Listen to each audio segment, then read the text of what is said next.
Ça, c'est mon appareil photo, le Lumix GX9, et voici mon analyse sur cet appareil-là.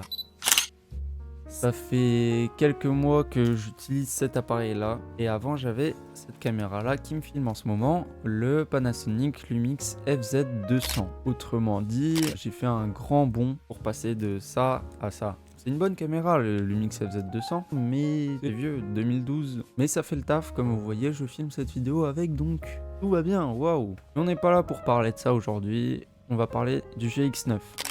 Pour remplacer cette caméra qui me filme en ce moment, je devais trouver un boîtier qui fait le taf et qui est pas cher, on va dire dans une gamme de 1000 euros. Et surtout j'avais des critères parce que je voulais rester chez Panasonic. Il y a beaucoup de choses à trouver dans un budget de 1000 balles, même on peut s'acheter un GH5, un G9, un G7. Bref, il y a plein de modèles dans cette marge de prix. Donc pourquoi j'ai pris ça au lieu de prendre un GH5 par exemple? Pour être honnête, j'ai fait le rat. Le rat, mais le rat malin. Le mieux c'est d'acheter des packs Fnac. Le GH5 coûtait 1000 euros avec un seul objectif et un micro. Et il y avait le GX9 qui coûtait 800 euros avec 3 objectifs.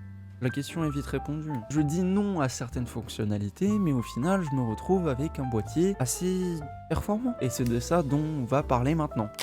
Mais avant ça, je vais pas parler de performance, je vais parler d'esthétique. Moi, j'ai pas envie d'avoir un boîtier moche. Il y a des boîtiers, ils sont moches, ils sont très gros, ils sont... Voilà, ça va pas. Là, c'est assez petit. C'est ça qui est fascinant, c'est qu'il est plus petit que le boîtier qui me filme en ce moment. Là, le petit plus, et c'est ce qu'on m'a dit, beaucoup de gens me l'ont dit, c'est qu'il ressemble à un argentique avec le petit gris là au-dessus, le petit noir. Oui, ça change. C'est comme le RGB dans les PC gamers.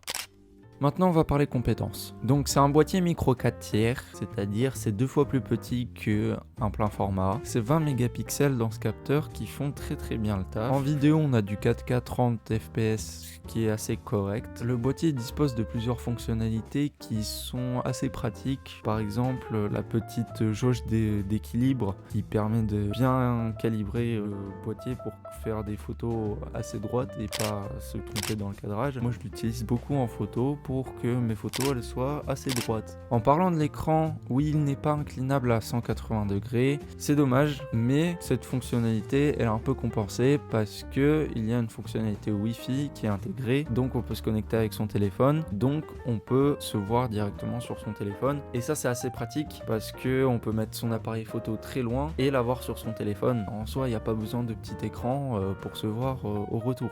Le téléphone, depuis que j'ai cette fonctionnalité, je l'utilise presque tout le temps et on peut l'utiliser en tant que déclencheur, on peut modifier les paramètres, on peut tout faire à distance et ça c'est très pratique, même transférer des photos.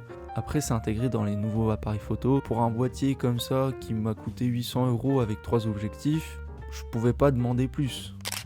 Pour un petit boîtier qui a coûté 800 euros, on va pas demander 2 cartes SD. Donc il y a un seul slot, une petite batterie. Et ce qui est pratique, c'est que il peut se recharger en USB. Et ça c'est très bien. C'est chiant de se trimballer tout le temps avec une petite boîte où il faut mettre la batterie et la recharger, attendre.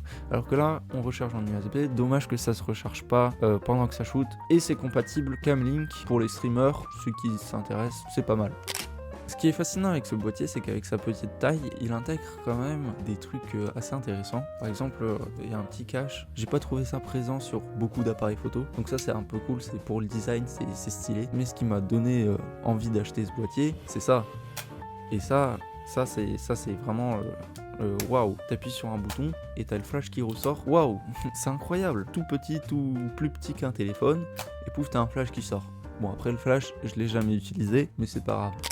Donc voilà la présentation de mon boîtier, j'espère que cette vidéo vous a plu. N'hésitez pas à vous abonner, liker, partager, ça c'est cool. Et on se retrouve pour une prochaine vidéo.